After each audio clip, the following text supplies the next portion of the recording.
देखिए, आज की क्लास में हम हाई स्कूल में आने वाले कुछ ऐसे सवालों की चर्चा करते हैं जो बोर्ड पेपर में आते हैं, जो शायद बुक में थोड़ा कम हो और सवाल बिल्कुल सरल हो, आप कर नहीं पाते हैं। जैसे देखिए, पहला सवाल कौन कौन कर लेगा। सवाल में कुछ नहीं है, क्या लिखा है, एफ एक्स बराबर लिखा है इतना, एफ एक्स बराबर इतना मान दिया है। तो तुमसे मान क्या पूछ लिया, एफ 8, तो उसने एक्स की जगह क्या रख दिया 8, तो इसमें रख दो एफ एक्स की जगह रखो 8, तो जहां जहां एक्स है 8 रख दो, निकल आएगा एफ 8 का मान। तो 8 का स्क्वायर माइनस 4 गुणते 8 धन 13 बटे 8 धन 1। 8 का स्क्वायर 64 माइनस 8 चौको 32 प्लस 13 बटे 8 1 9। जोड़ लीजिए पहले प्लस वाला, 4 3 7 6 1 7 माइनस 32 बटे 9। घटा दो, 7 में चला गया 2, कितना बचेगा 5, और 7 में चला गया 3 4 बटे 9। 9 का भाग दो 45 में, कितना आएगा 5। तो एफ 8 का मान कितना आ गया 5 आ गया।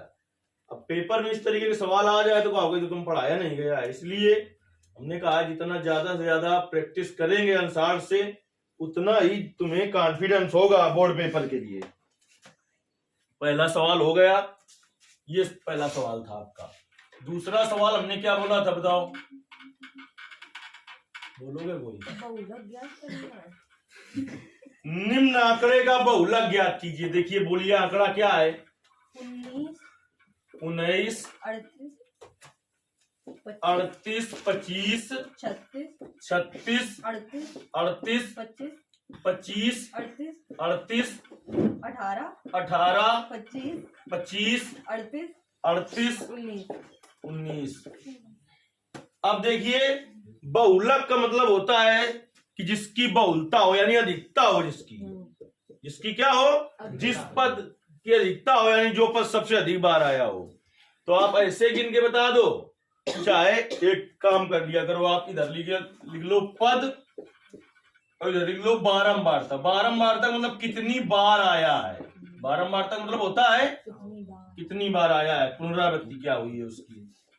तो सबसे पहले सबसे छोटा पद लिख लेते हैं यहाँ पर। ये कोई नहीं, देखिए बहुलक और समांतर माध्य में ये नियम नहीं है कोई जरूरी कि हम उसे आरोही या अवरोही क्रम में व्यवस्थित ही करें, लेकिन माध्यिका में ऐसा करना पड़ता है, इसलिए आप तीनों में कर लो तो दिक्कत नहीं है।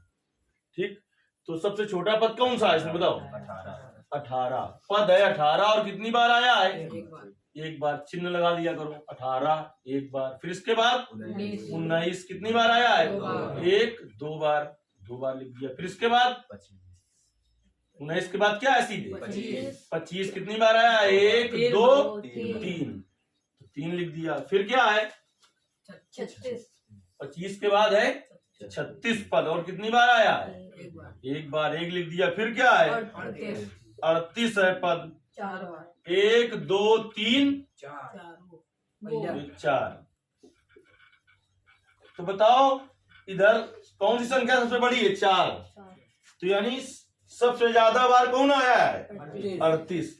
तो इस आंकड़े का बहुलक 38 होगा, क्योंकि पद 38 सबसे अधिक 4 बार आया है।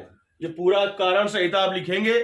मतलब ये लिखने से ऐसा होता है कि जो कॉपी चेक करने वाला है अगर उसे नहीं आता है तो पढ़ना तो आता है, पढ़ना आता होगा तभी कॉपी वो चेक कर रहा होगा, इतना तो पक्का है। तो आपकी इससे सीख जाएगा। बाकी जैसे सभी करते हैं कि ये दिया हुआ है सीधे आपने कर दिया, तो उस तरीके से सब करके आप 70 में से 65 नंबर तो ला सकते हैं। मतलब 30 तो स्कूल वाले दे देते हैं, 30 29, तो बात हम 100 की नहीं 70 में कर रहे हैं, तो 65 तक तो ला सकते हैं। लेकिन आपको 68 69 70 नंबर लाना है तो सबसे अलग कॉपी लिखनी होती है। अलग मतलब ऐसा लगे कि नकल नहीं हुई है। क्योंकि चाहे क्लास में 50 लड़के बैठे हों, सबको वही चीज पढ़ाई जाए, लेकिन जब वो अपने मन से करेंगे तो सब बिल्कुल सेम ही सही, बिल्कुल जब सवाल है तो कैलकुलेशन तो सेम होगा। लेकिन ये जरूरी नहीं कि दूसरा जैसे विषय है तो जो जहां वही भाषा लिखी है वही लिखी होगी। तो अगर जिसकी सेम हो जाती है बिल्कुल वर्ड टू वर्ड, तो पता चल जाता है कि नकल कराई गई है। तो इसीलिए थोड़ा जहां बैठे होंगे बहुत और दूसरे सेंटर के बच्चे बैठे होंगे, वहां पर आपको खुद पता चल जाएगा कि कैसे क्या कर रहे हैं, क्या है क्या नहीं। इसलिए आपको अपने हिसाब से पूरा करना है, ऐसा कि जो कॉपी चेक कर रहा है वो तुम्हारी कॉपी से जान जाए कि 38 उसने क्यों लिख दिया है। तो लिखोगे तुम कि इस आंकड़े का बहुलक 38 है क्योंकि पद 38 सबसे अधिक 4 बार आया है, सबसे अधिक 4 बार आया है। इससे कम से कम उसे भी पता चल जाएगी ऐसा क्यों हुआ, क्योंकि हमने बता दिया है कि बहुत सारे टीचर होते भी हैं अगर वो तो दूसरे विषय कॉपी चेक कर रहे हैं। चलिए दूसरा सवाल तो हो गया आपका, ये था दूसरा सवाल। तीसरा सवाल बोलिए क्या था? क्या है, तुम लोगों मुंह नहीं है पीछे? ये दो सकेंद्री वृत्तों की त्रिज्या है। 2 सकेंद्री वृत्त हैं। देखिए सकेंद्री वृत्त किसे कहते हैं ये जान लो, ऐसे वृत्त जिनके केंद्र एक ही हों। तो देखिए ऐसे वृत्त जिनके केंद्र एक ही हों तो उनकी त्रिज्या भी एक होती है क्या? जरूरी है क्या? देखिए एक ये ओ केंद्र वाला वृत्त है तो इससे हमने 3 सेंटीमीटर त्रिज्या का एक वृत्त खींच दिया। ओ केंद्र वाला एक वृत्त है और इससे हमने 5 सेंटीमीटर त्रिज्या का वृत्त खींच दिया। तो दोनों है तो सकेंद्री। दोनों कैसे? दोनों का केंद्र एक ही है लेकिन दोनों की त्रिज्याएं बराबर है क्या? नहीं है ना। तो देखिए 2 सकेंद्री वृत्त खींच रहे हैं हम, ये केंद्र है ओ, एक ये हो गया और दूसरा ये खींच दिया। 2 सकेंद्री वृत्त हैं। फिर क्या कह रहा है बेटा? जिसकी त्रिज्या 4 सेंटीमीटर, जिनकी त्रिज्या 4 सेंटीमीटर और 5 सेंटीमीटर। देखिए ये इसकी क्या हो गई, इस वृत्त की पहले वाले की त्रिज्या हो गई और ये दूसरे वृत्त की क्या है? त्रिज्या है कि नहीं? त्रिज्या है। तो हमें क्या ज्ञात करना है बताओ? स्पर्श रेखा की, सवाल तो पूरा पढ़ो यार। तो एक वृत्त की जीवा की लंबाई जो कि दूसरे वृत्त को स्पर्श करती है। एक वृत्त की जीवा की लंबाई जो कि दूसरे वृत्त को क्या करती है? स्पर्श करती है। स्पर्श करती है। कितनी होगी?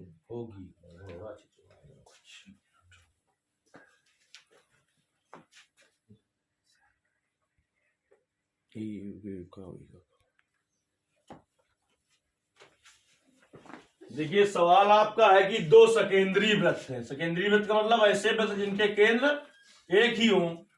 तो देखिए एक हमने ये वृत्त खींच दिया, इसका भी केंद्र ओ है और यहीं से एक दूसरी त्रिज्या का वृत्त खींच दिया। तो ये दोनों कैसे हैं? सकेंद्री वृत्त हैं, है कि नहीं है? एक इनकी स्पर्श रेखा है जो एक वृत्त को स्पर्श करती है और दूसरे की जीवा है जीवा। तो देखिए ये क्या हुई? पहली रेखा की त्रिज्या और ये पहले वृत्त, इस वाले वृत्त की त्रिज्या हो गई और ये दूसरे वृत्त की त्रिज्या है कि नहीं? ये वाली इस वाले वृत्त की। वृत्त के केंद्र से परिधि पर जाएगा हम याद हो त्रिज्या होती है, तो ए बी जीवा हो गई ए बी, इसको हम सी लिख दें। तो 2 सकेंद्री वृत्त जिनकी त्रिज्याएं कितनी है? 4 सेंटीमीटर और 5 सेंटीमीटर। तो किसकी त्रिज्या होगी? 4 सेंटीमीटर और इसकी हो जाएगी 5 सेंटीमीटर। वृत्त के केंद्र से जीवा पर डाला गया लंब जो क्या करता है? समविभाजित करता है। इतना आप जानते हो। तो हमें जीवा की लंबाई ज्ञात करनी है, तो यानी इतने का अगर हम मान ज्ञात कर लें तो ये जो ए बी होगा वो BC का दुगुना होगा। चित्र आप इधर को भी बना सकते थे, जैसे हमने इधर को बनाया है तो जैसे इधर बनाया है इसको हम इधर भी बना सकते थे। तो आप ये जानते हैं कि 90 अंश के सामने की भुजा क्या होती है? कर्ण। तो समकोण त्रिभुज OCB में पाइथागोरस प्रमेय से क्या हो जाएगा बताओ? अच्छा OB स्क्वायर बराबर OC square plus BC square. OB का मान कितना है बेटा? 5। तो 5 का स्क्वायर बराबर OC का मान 4, तो 4 का स्क्वायर प्लस BC स्क्वायर। तो 5 का स्क्वायर 25, 4 का स्क्वायर 16 धन BC स्क्वायर। इसको इधर ले आओ 25 माइनस 16 बराबर BC स्क्वायर। तो 25 में 16 घटा दो, BC स्क्वायर बराबर 9। तो BC बराबर √9, तो प्लस माइनस 3 होगा, लेकिन BC दूरी है, लंबाई है और ऋणात्मक होती नहीं, इसीलिए केवल 3 लिया जाएगा। BC बराबर कितना आ गया? 3 सेंटीमीटर। हमें उस जीवा की लंबाई ज्ञात करनी थी जो एक वृत्त को स्पर्श कर रही है। एक वृत्त की जीवा है और दूसरे वृत्त को क्या कर रही है? स्पर्श कर रही है, यानी हमें AB का मान ज्ञात करना है। तो AB बराबर क्या होगा बेटा? 2BC। 2 गुणते हमने ये सूत्र नहीं लगाया, ये कोई व्यास नहीं है कि हमने सूत्र लगाया और व्यास बराबर 2 गुणते त्रिज्या।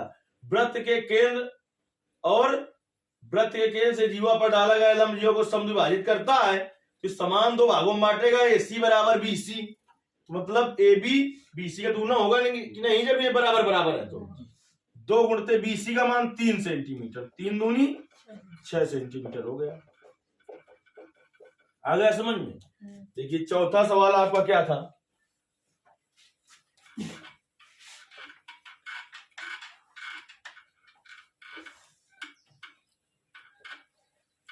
चौथा सवाल बोलिए क्या था? त्रिभुज ABC में साइन A प्लस B बटे 2 का मान ज्ञात कीजिए। बड़ा सरल सवाल है, देखिए सबसे सरल यही है, बहुलक वाले से भी ज्यादा। त्रिभुज ABC की बात कर रहा है, तो त्रिभुज के तीनों अंतःकोणों का योगफल कितना होता है? 180 अंश। तो देखिए कोण A प्लस कोण B प्लस कोण C बराबर कितना होगा? 180 अंश। लिख देंगे यहाँ पर, चूंकि हम जानते हैं कि त्रिभुज के तीनों अंतःकोणों का योगफल कितना होता है? 180 अंश। तो यहाँ से कोण अब इसने नहीं लगा रखा है, तो कोण ना लगाओ मतलब वही है, लेकिन यहाँ पर कोण वास्तव में लगा होना चाहिए। अब यहाँ से A प्लस B का मान निकाल लो बेटा। A प्लस B बराबर क्या हो जाएगा? 180 माइनस C हो जाएगा। अब देखिए यहाँ से साइन A प्लस B का मान रख दो। A प्लस B का मान कितना है? 180 माइनस C, और बटे में क्या है? 2। अलग अलग कर लो इसको बेटा। साइन 180 बटे 2 माइनस C बटे 2, तो साइन 180 बटे 2 क्या हो जाएगा? 90, और माइनस C बटे 2। साइन 90 माइनस थीटा क्या होता है? Cos theta. तो थीटा की जगह क्या है? C/2, तो हो जाएगा कास C/2। आ जाएगा ना? नहीं आएगा समझ में? आ गया? ना आया हो तो बच्चे से बताएं। कहा है? सन्नपात में होगा? नहीं आ गया, नहीं आ गया है।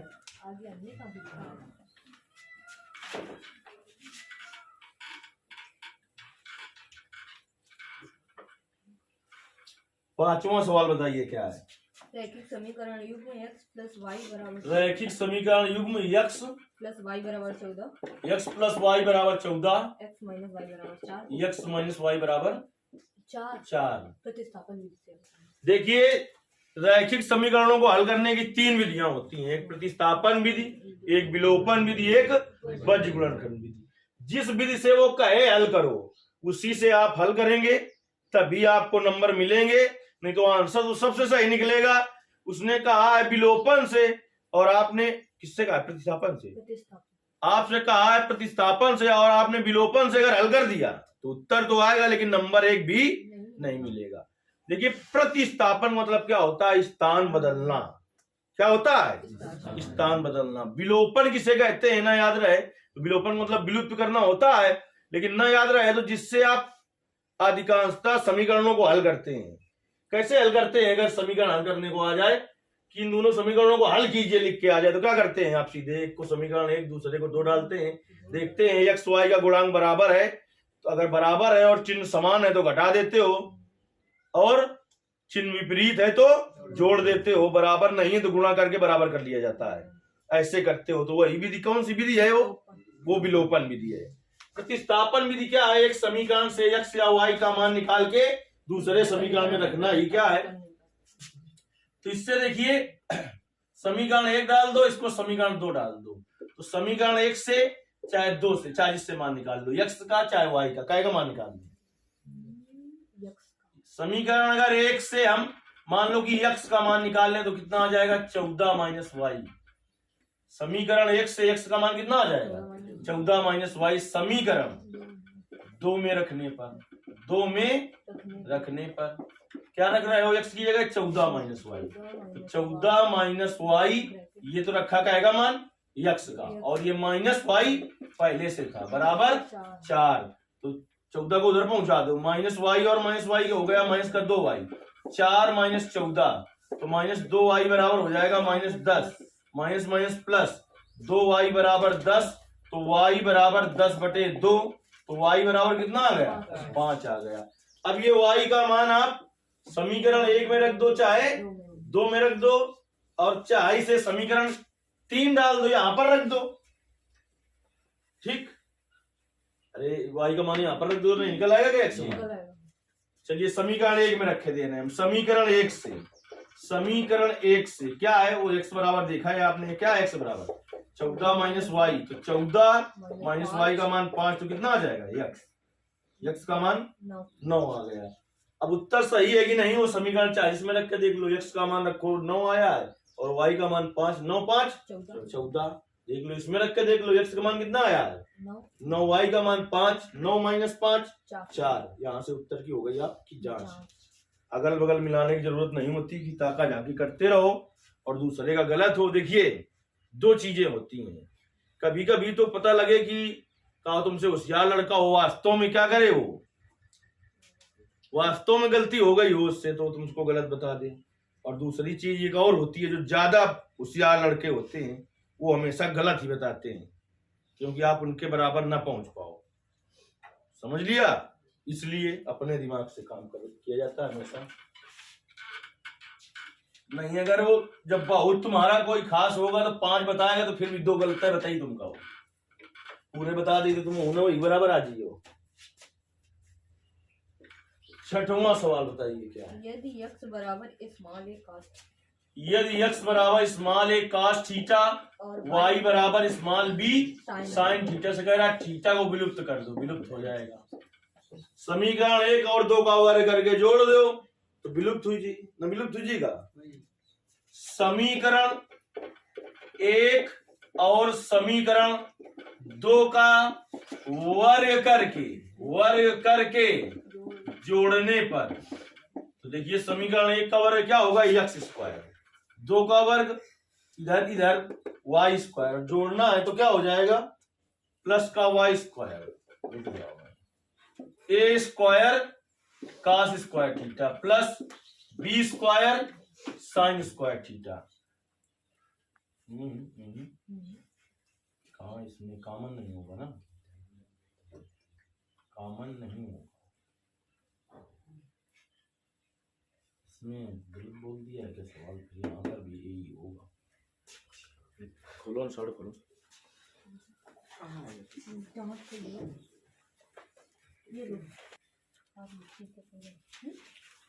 देखिए सवाल है x बराबर a cos थीटा और y बराबर है b sin थीटा। इससे हमें थीटा को विलुप्त करना है, तो कैसे करेंगे? देखिए x बराबर अगर a cos थीटा है तो यहां से x बटे a बराबर क्या हो जाएगा? cos theta. इसको समीकरण 1 डाल दो। y बराबर क्या था? b sin थीटा, तो y बटे b बराबर क्या हो जाएगा? sin theta. इसको समीकरण 2 डालो।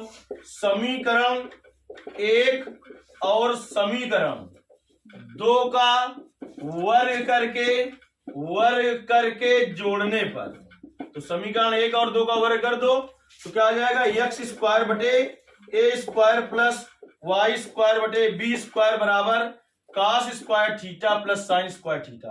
और cos² theta plus sin² theta का मान कितना होता है? 1, तो x² बटे a² प्लस y² बटे b² बराबर आ गया 1। देखिए इससे थीटा क्या हो गया? विलुप्त हो गया। तो आंसर में आंसर जो दिया इसका दिया x² बटे a प्लस y² बटे b, तो यहां पर कर लेना है a² b²। देखिए सवाल में केवल इतना हो जाता और थीटा विलुप्त कराता, तब कैसे करते हम? सवाल ऐसे होता कि x बराबर a cos थीटा और y बराबर a sin थीटा से थीटा को विलुप्त कीजिए। यहां पर भी ये होता, यहां पर भी होता, तो इसे समीकरण 1 डालते, इसे समीकरण 2 डालते, समीकरण 1 और 2 का वर्ग करके सीधे जोड़ देते, तो x² प्लस y² बराबर क्या हो जाता है? a² cos² theta plus a² sine square theta. तो X square plus Y square बराबर ए स्क्वायर, कॉमन ले लेते, कोष्ट में आ जाता cos square theta plus sign square theta. इसका मान कितना हो जाता है 1। तो आ जाता है X square plus Y square बराबर ए स्क्वायर। चाहते तो इसको बटे में ले आते तो आ जाता है एक्स स्क्वायर बटे ए स्क्वायर प्लस वाई स्क्वायर बटे बी स्क्वायर बराबर 1। देखिए जब ऐसा सवाल है कि एक्स बराबर ए cos थीटा और वाई बराबर बी साइन थीटा, थीटा को विलुप्त करना है तो ऐसे हल करेंगे। अगर एक्स बराबर ए cos थीटा होता, वाई बराबर ए साइन थीटा होता, केवल बी की जगह क्या होता ए, तो सीधे सीधे वर्ग करके जोड़ देते, सीधे सीधे वर्ग करके जोड़ देते तो आ जाता। अब आ जाएगा, ऐसा सवाल भी होगा और ऐसा भी सवाल होगा तो थीटा विलुप्त कर लोगे। अब देखिए सवाल नंबर 7वां देखते हैं हम। सवाल नंबर 7 में क्या है, ये चित्र बना है तो इसमें क्या करना है, चित्र में ओ वृत्त का केंद्र है और त्रिभुज बीईसी एक चक्रीय चतुर्भुज है। त्रिभुज बीईसी एक चक्रीय चतुर्भुज है, न भी कहता चक्रीय चतुर्भुज है तो आप जानते, सुन लो, चक्रीय चतुर्भुज किसे कहते हैं, ऐसा चतुर्भुज जिसके चारों शीर्ष, कई शीर्ष होते हैं चतुर्भुज में, चारों शीर्ष वृत्त की परिधि में हो, वो चतुर्भुज चक्रीय चतुर्भुज होता है। तो इसके चारों शीर्ष कहाँ है, वृत्त की परिधि में। चतुर्भुज कैसा है, चक्रीय चतुर्भुज। चक्रीय चतुर्भुज के सम्मुख कोणों का योगफल कितना होता है, आमने सामने। चक्रीय चतुर्भुज के सम्मुख कोण संपूरक होते हैं, जिसे कहते हैं संपूरक कोण। किसे कहते हैं, जिन दो कोणों का योगफल 180 अंश होता है उसे संपूरक कोण कहते हैं। तो कोण ए और कोण ई का योगफल कितना होगा 180 अंश। हम चित्र में ही समझाए दे रहे हैं, आपको हल कर लेना है। ये देखिए कहां बना है, केंद्र पर बना कोण है और ये परिधि पर बना कोण है। तो जो आपका कोण बीएसी है, कोण बीएसी वो होगा 1/2 कोण बीओसी। क्यों, वृत्त की परिधि पर बना कोण नहीं, वृत्त की, अगर देखिए केंद्र पर बना कोण ये है और केंद्र पर बना कोण इधर होता जितना, तो ये वाला इसका आधा हो जाएगा क्या, ये भी तो केंद्र पर बना कोण है, ये वाला भी तो केंद्र पर बना कोण है कि नहीं है? तो इसका आधा ये हो जाएगा क्या, देख लीजिए, पहले इसको समझ लीजिए।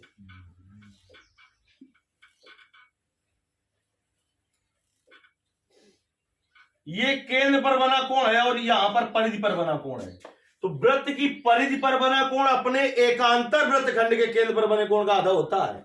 मतलब जो उसके दूसरी ओर केंद्र में बना हो। ये एक चाप था, ये था, तो एक ओर ये है और दूसरी ओर ये है। तो यानी इधर की परिधि पर बना कोण जो होगा वो इधर वाले का आधा होगा अगर, तो उसे कहेंगे संगत। तो इधर वाले का आधा नहीं होता, उधर वाले का, वो संगत कहेंगे। एकांतर ये वाला है। तो यानी इस त्रिज्यखंड पर बना जो कोण होगा तो वो इधर वाले का आधा होगा, और यहां कहीं परिधि पर बना दिया जाए तो इसका आधा नहीं होगा। किसका आधा होगा, इसका आधा होगा। समझ गए? तो इसको देखिए दो तरीके से हल कर सकते हैं हम। जैसे ये परिधि पर बना कोण है कि नहीं है, तो ये केंद्र पर बना कोण है तो इसका आधा होगा क्या, ऊपर वाले का आधा होगा। बाउंस हो रहा है क्या, किसी के पास समझ में आ रही है? का नहीं आ रही?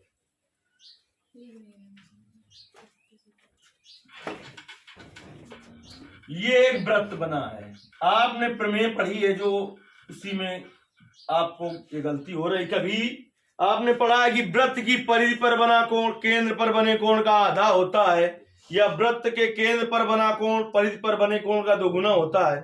लेकिन वास्तव में बात यह है कि अपने एकांतर वृत्त खंड के केंद्र पर बने कोण का आधा दुगुना होता है। जैसे कि ये हमने बनाया चाप एक AOB, जानते हो आप। तो एक त्रिज्यखंड पूरा ये है और दूसरा ये है, इतना तो आप जान रहे हो कि नहीं जान रहे हो। इधर वाली परिधि पर कहीं पर भी कोण बना है तो वो इस ऊपर वाले का आधा नहीं होगा। हमने कहा एकांतर का आधा होता है, ये तो इसके संगत है। उसी ओर हो तो संगत, दूसरी ओर हो तो एकांतर। तो इधर परिधि पर कहीं पर भी बना दे तो इस वाले कोण का आधा होगा, क्योंकि ये इसके एकांतर है। इसी तरीके से अगर परिधि में यहां पर बना दे तो ये केंद्र पर बना कोण है तो इसका आधा होगा। अगर ये क्या है, इसके संगत है, किसका आधा होगा, ऊपर वाले का। नहीं बात समझ में आई अभी भी? अब देखिए अगर इसी प्रमेय का प्रयोग करते हुए हम इसको हल करना चाहें तो ये कोण 150 का है बेटा। पूरा कोण कितने का होता है? 360 का। तो 150 घटा दो 360 में, 360 में 150 घटा दोगे 2022 तक कितना आएगा? 210 आ गया ये। तो ये परिधि पर बना कोण है अपने एकांतर वृत्त खंड के केंद्र पर बने कोण का आधा होगा। 210 का आधा कितना होगा? 105 आ गया ये। ऐसे हम लगा लें या ऐसे हम नहीं लगाना चाहते हैं। जैसे देखिए पहले कोण बीएसी निकाल लीजिए। बीएसी जो बीएसी होगा ये अपने इस बताओ इधर वाला इसका आधा होगा कि इधर आधा होगा? एकांतर कौन है? इधर वाला कि ऊपर वाला? नीचे वाला। तो इसका आधा होगा। तो 1/2 गुणते इसका मान कितना है? बीओसी का 150। 2 का भाग दो कितना हो जाएगा? 75। ये कितना आ गया?